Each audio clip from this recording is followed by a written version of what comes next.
parce que je crois que c'est ce qui, très profondément, doit inspirer notre action en France, en Europe et à l'international. Nous le vivons tous ensemble, ce monde. Et vous le connaissez mieux que moi, mais l'ordre international est bousculé de manière inédite. Mais surtout avec, si je puis dire, un grand bouleversement qui se fait sans doute pour la première fois dans notre histoire, à peu près dans tous les domaines, avec une magnitude profondément historique. C'est d'abord une transformation, une recomposition géopolitique et stratégique. Nous sommes sans doute en train de vivre la fin de l'hégémonie occidentale sur le monde.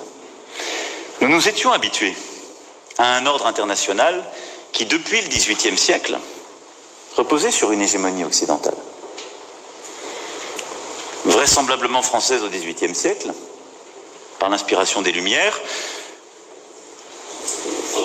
sans doute britannique au XIXe grâce à la révolution industrielle, et raisonnablement américain au XXe, grâce aux deux grands conflits et à la domination économique et politique de cette puissance. Les choses changent. Et elles sont profondément bousculées par les erreurs des Occidentaux, dans certaines crises, par les choix aussi américains depuis plusieurs années, et qui n'ont pas commencé avec cette administration, mais qui conduisent à revisiter certaines implications dans des conflits au Proche et Moyen-Orient et ailleurs, et à repenser une stratégie profonde, diplomatique et militaire, et parfois des éléments de solidarité dont nous pensions qu'ils étaient des intangibles pour l'éternité, même si nous nous avions constitués ensemble dans des moments géopolitiques qui pourtant aujourd'hui ont changé. Et puis, c'est aussi l'émergence de nouvelles puissances dont nous avons sans doute longtemps sous-estimé l'impact. La Chine au premier rang, mais également la stratégie russe, menée, il faut bien le dire, depuis quelques années avec plus de succès. J'y reviendrai.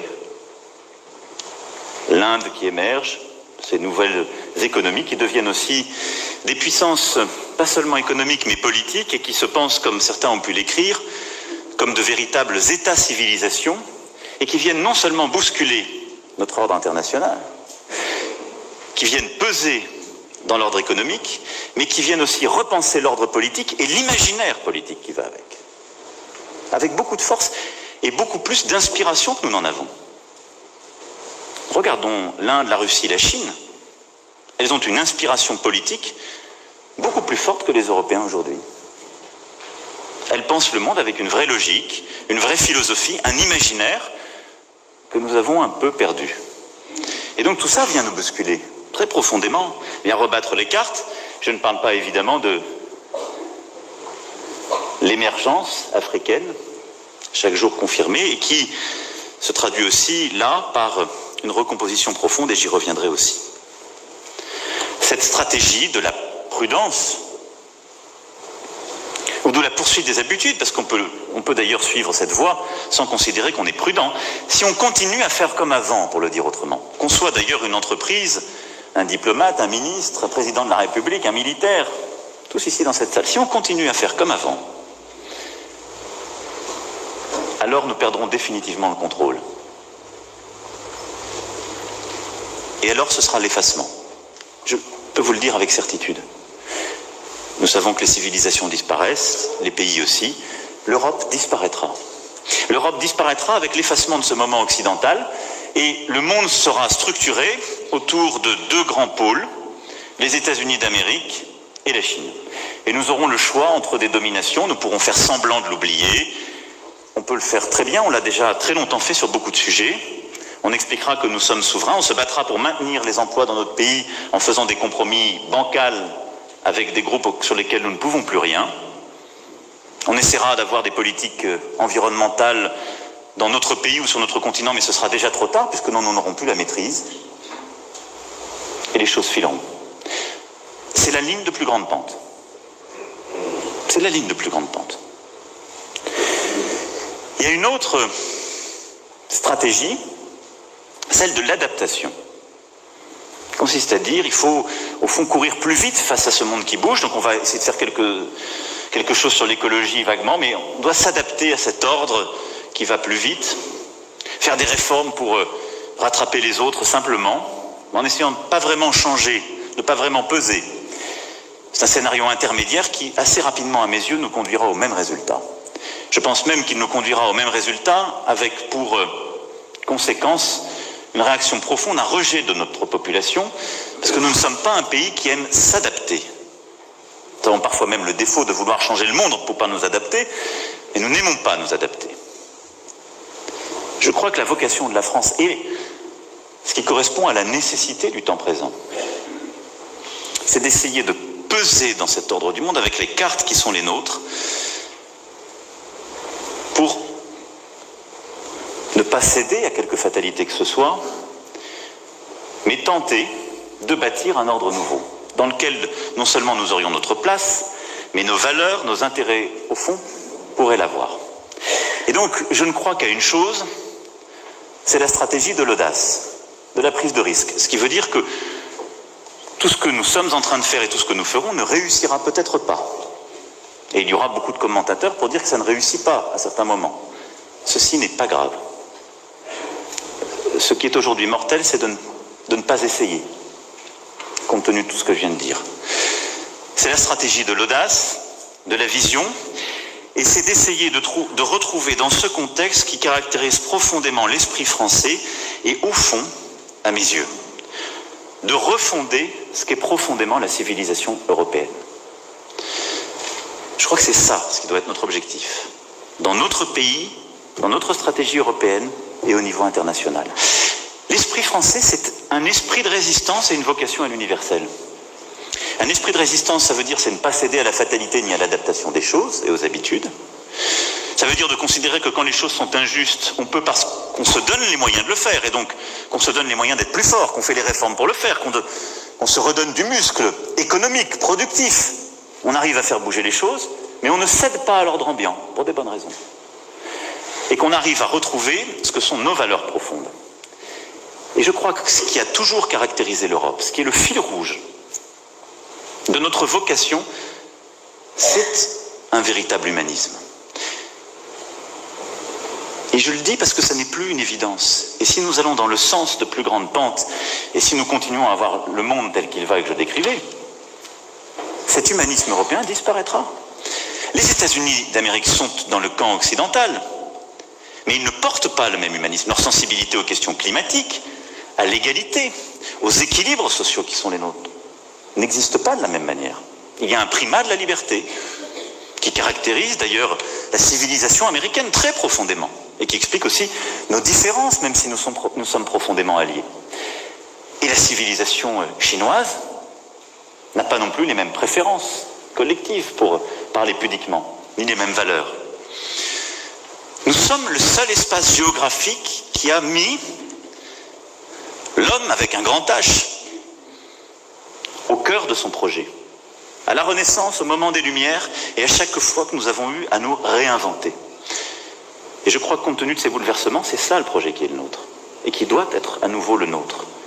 Et donc qui suppose, sur les grandes questions économiques, industrielles, climatiques, d'avoir cette démarche et cette exigence avec nous-mêmes et avec les autres. Et donc d'avoir un projet éducatif, productif, social, écologique, qui soit repensé dans notre pays. C'est ce que nous sommes en train de faire, mais nous ne pouvons pas le faire seuls. Parce que c'est vrai que le socialisme dans un seul pays ne fonctionne pas historiquement, l'humanisme dans un seul pays ne dure pas longtemps. Et il nous faut pouvoir l'irriguer en Europe et à l'international. Et c'est là où la cohérence de notre agenda doit se tenir. C'est ce projet humaniste qui est au cœur de l'agenda du gouvernement, en réinvestissant sur l'humain, par le projet éducatif, social et de santé, en faisant les réformes qui nous permettent d'avoir un vrai projet productif, et en ayant cette transformation écologique indispensable. C'est, je crois, très profondément ce qui doit nous animer. Et avec cela, de savoir collectivement retrouver, et je prends ma part et je mesure le caractère inachevé de mon propos sur ce point, mais il nous faut rebâtir sur cette base un récit collectif et un imaginaire collectif.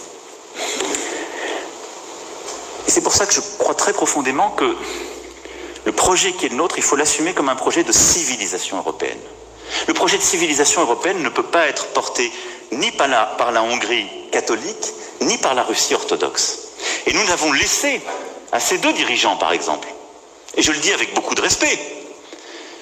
Allez écouter des discours en Hongrie ou en Russie, ce sont des projets qui ont leurs différences, mais ils portent une vitalité culturelle et civilisationnelle, pour ma part que je considère comme erronée, mais qui est inspirante. Et donc il nous faut trouver, à travers ce projet européen qui est, je crois, très profondément aussi un projet français, une force d'inspiration pour notre peuple. C'est l'esprit de la Renaissance, c'est l'esprit des Lumières. C'est l'esprit très profond de cet humanisme français que nous avons à chaque fois porté, inventé, qu'il nous faut réinventer aujourd'hui. Ça veut dire quoi? Ça veut dire que tous les sujets que nous évoquons souvent ne doivent pas être simplement des sujets techniques. Ils doivent contribuer d'un imaginaire qu'il nous faut porter, d'un vrai projet de civilisation, de cette nouvelle frontière, mais où on remet très profondément les femmes et les hommes au cœur de celui-ci. Mais défendre cette civilisation européenne, avoir cet objectif de porter cela chez nous et dans le monde, suppose aussi, dans notre action diplomatique très profonde, d'avoir une ambition éducative, climatique, démocratique, de pouvoir repenser très profondément les équilibres de l'économie de marché, comme nous avons commencé à le faire, et d'avoir un agenda culturel qui constitue aussi le cœur de cette ambition et de cet esprit. Nous avons en effet, avec la rive sud de la Méditerranée, des liens historiques, civilisationnels, culturels très profonds. Et l'Europe ne peut pas réussir, et la France au premier chef, si nous ne repensons pas et revisitons pas ces liens. On ne parle plus aujourd'hui de la Méditerranée qu'à travers le sujet des migrations, ce scandale humanitaire que j'évoquais, ou les sujets de protection sur lesquels nous devons nous organiser. Et là aussi, c'est le risque d'un affaiblissement géopolitique et domestique. Car quand on parle de la rive sud de la Méditerranée comme de l'Afrique, on parle aussi de fait de la France. Et j'ai été amené à le redire lors des commémorations du mois d'août. La France a une part africaine en elle parce que des combattants de ce continent ont sauvé notre pays et notre liberté. Et nos destins sont liés, même s'ils sont aussi liés par des pages sombres et des blessures. C'est une manière de prendre acte qu'au fond demain se prépare en Afrique et avec les Africains.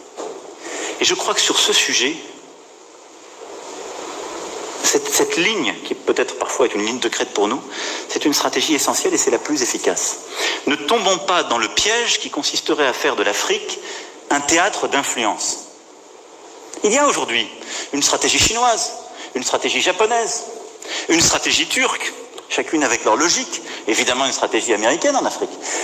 Je crois très profondément que notre stratégie ne doit pas être une stratégie de part de marché, d'influence, d'hégémonie prédatrice, qui parfois est au cœur de certains de ces projets que je viens de citer. Non, elle doit être de réinventer un partenariat, parce que nous avons parfois fait des erreurs dans le passé. Et donc nous pouvons nous inspirer des erreurs faites et nous en instruire. Et je crois que cette ligne est la seule féconde. Enfin, la dernière priorité sur laquelle je voulais vous parler, elle est au fond de méthode. Si nous voulons réussir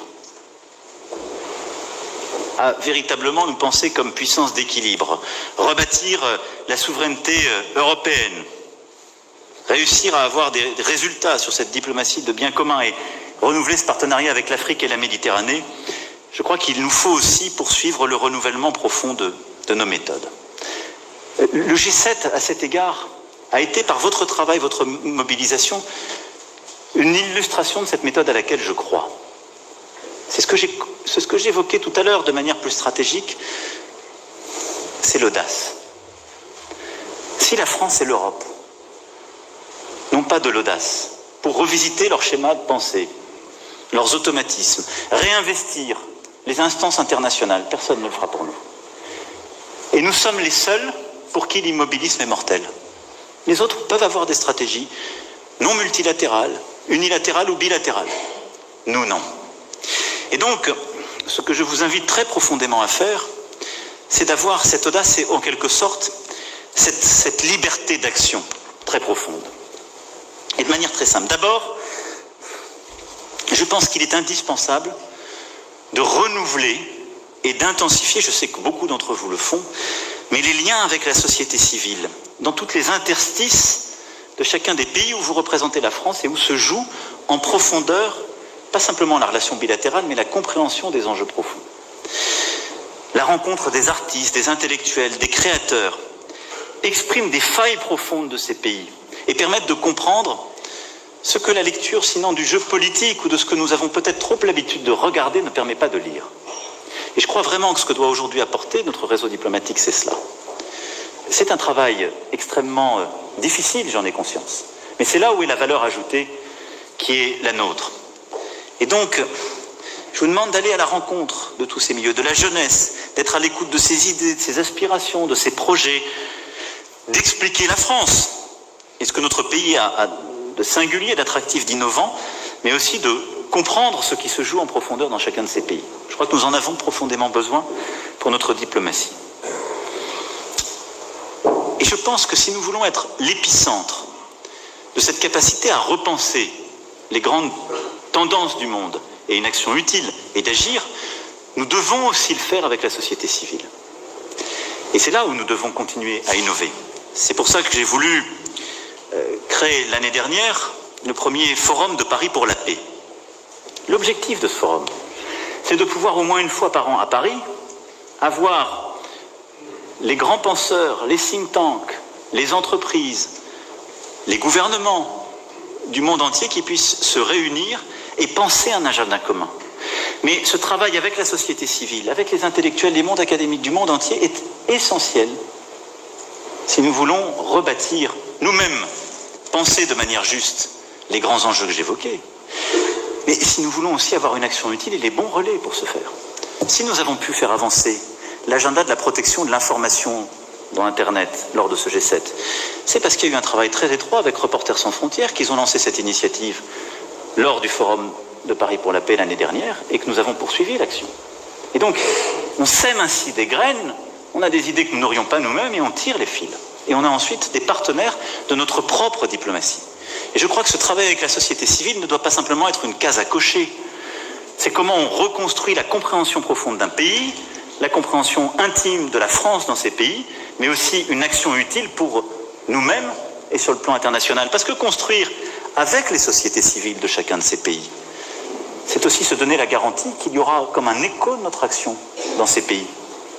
C'est pourquoi, lorsqu'on parle de l'Amazonie, nous allons continuer de travailler avec les peuples autochtones, avec les régions, avec les organisations non gouvernementales, parce qu'elles exerceront aussi une pression sur des gouvernements, y compris quand ils sont tentés par l'obscurantisme.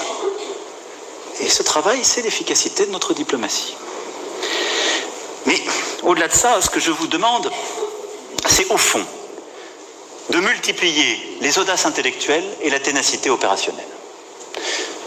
Ne pensez plus dans les cadres. Je vous ai donné quelques convictions que j'avais. J'attends de vous de les partager et d'agir efficacement pour les construire.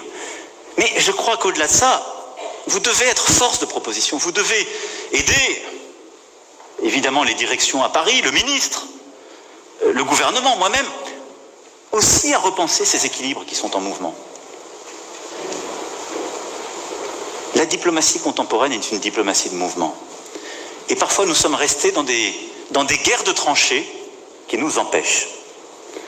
Soyez force de proposition. Ayez cette audace, proposée. À chaque fois. Et il y a aussi cette efficacité opérationnelle qui construit notre crédibilité pour bâtir et faire advenir les initiatives qui sont partout prises et avec soin, aussi bien sur le plan bilatéral que multilatéral, obtenir des résultats. Et ça, je pense que c'est un élément profondément utile. Cette diplomatie de l'audace du mouvement est essentielle si nous voulons rebâtir. Je le disais, nous avons pris des engagements pour essayer de convaincre les Américains que régler les problèmes du commerce international, ça n'était pas simplement avoir des guerres commerciales. Mais ceci ne fonctionne que si nous arrivons nous-mêmes à réformer l'Organisation mondiale du commerce. Au fond, ce que je vous demande, c'est de ne plus être des experts, mais d'être à la fois des connaisseurs et amis des peuples où vous êtes, et des inventeurs d'une diplomatie à rénover. Dans le monde qui advient, on a toujours besoin d'experts techniques. Mais si on a des experts partout, on ne pense que le monde ancien. Parce que par définition, les experts ne sont experts que de ce qui existe déjà.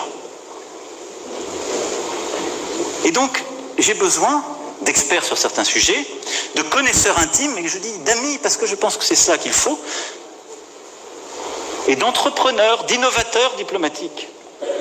Et je pense que ce n'est pas simplement une lubie, c'est ce dont nous avons profondément besoin. Et enfin, et le ministre aura à s'exprimer devant vous sur ce point, je sais que le Premier ministre y reviendra, beaucoup de changements aussi ont été faits, qui ont bousculé vos vies, mais au fond, nous sommes efficaces quand nous faisons quoi? Et je crois que c'est la vocation profonde de notre diplomatie. Lorsque tout le clavier de l'État français travaille ensemble dans une même fin. C'est des tas de sujets organisationnels, il ne m'appartient pas d'y entrer. Je sais bien qu'il y a eu beaucoup de sujets pour savoir si les services économiques devaient être dans le Quai d'Orsay, en dehors du Quai d'Orsay, la diplomatie climatique, ceci ou cela. J'ai conscience des implications organisationnelles, parfois budgétaires, que cela emporte. Mais je pense que ce qui est clé, c'est que nous devons être efficaces. Et donc si on veut être efficace, on doit partout avoir une France qui parle d'une seule voix et qui sait être à l'excellence sur chacun de ces sujets. Et donc on doit s'en donner les moyens et jouer collectif. Et comme je le disais tout à l'heure, il nous faut avoir des assembliers qui portent la stratégie et qui soient accompagnés de bons spécialistes qui peuvent avoir l'efficacité. Si l'assemblier ne comprend pas le dossier, il est inutile. Si le spécialiste n'a pas la stratégie d'ensemble, il peut être dangereux. Comme nous avons tous envie d'avoir une stratégie cohérente, plutôt efficace, je pense que cette amélioration organisationnelle est indispensable si nous voulons peser sur l'agenda numérique, sur l'agenda cyber, sur l'agenda spatial, sur l'agenda des grands standards technologiques et industriels, qui est aussi au cœur de la diplomatie de demain. Et donc, là-dessus, je souhaite qu'on puisse véritablement aussi innover. Je pense que, quand je regarde comment beaucoup d'autres font, nous devons avoir des organisations qui, dans le temps, nous permettent de bien comprendre les peuples, les pays, les transitions régionales, mais il faut sans doute avoir une vraie mobilité organisationnelle parce que lorsqu'il y a des priorités, il y a des équipes projets qui soient constituées et qui puissent mettre toute leur énergie sur le projet qui arrive et qui parfois nous conduit à revisiter des priorités. N'ayons pas une armée faite pour une guerre de tranchées quand la guerre actuelle est une guerre de mouvement. Et donc ça nous impose aussi de revisiter parfois nos automatismes. Et ça ne vaut pas d'ailleurs que pour la diplomatie, ça vaut pour tout l'État. Je suis frappé comme vous de voir combien, sur le plan de nos organisations, ce qui est parfois une réalité budgétaire l'est pour nous. 95% ce sont des services votés. 95% souvent des priorités, ce sont les vies au quotidien. Et donc les nouvelles priorités, c'est 5% du temps alloué. Ça ne peut pas marcher. Donc il faut qu'on soit plus mobile. Mais je souhaite que cette diplomatie forte soit au service de la finalité stratégique que je viens d'évoquer. Celle, dans un monde en basculement profond, de retrouver au fond le contrôle de notre destin, de redonner à notre peuple une part de la maîtrise que nous lui devons et de réinsuffler ce projet de civilisation européenne que nous avons apporté sur le plan politique, sur le plan stratégique, sur le plan culturel et sur le plan imaginaire. Notre diplomatie a un rôle essentiel à jouer en cette matière. Et ce nouvel humanisme auquel je crois que nous avons à bâtir et qui doit être au cœur de la stratégie du gouvernement doit aussi être au cœur de notre diplomatie. Et donc je compte sur vous pour cela chaque jour. Je serai exigeant autant que je suis reconnaissant et je serai en tout cas toujours à vos côtés pour que la France soit au cœur de ces grands sujets, pour que nos concitoyens soient représentés partout avec force, pour que nos intérêts soient défendus et qu'au-delà de nos intérêts, pour que nos valeurs soient partout portées. Je vous remercie. Vive la République et vive la France!